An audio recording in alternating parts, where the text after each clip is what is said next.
গতকাল যে ঘটনাটা ঘটল এটাও কিন্তু জনরোষ।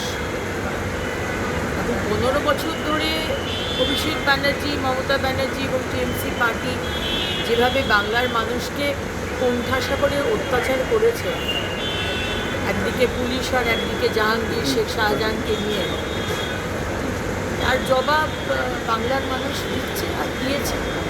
এটা আমরা সমর্থন করি না।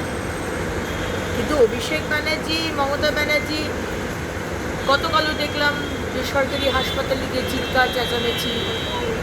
এখন আপনি যদি সেই হিংসার রাজনীতি আবার করে করেন, মমতা ব্যানার্জি, অভিষেক ব্যানার্জি আবার করে সেই হিংসার রাজনীতি যেটা আপনি করে এসেছেন, আপনার রাজনীতি হয়েছে মমতা ব্যানার্জি নেতিবাচক, ধ্বংসাত্মক রাজনীতি।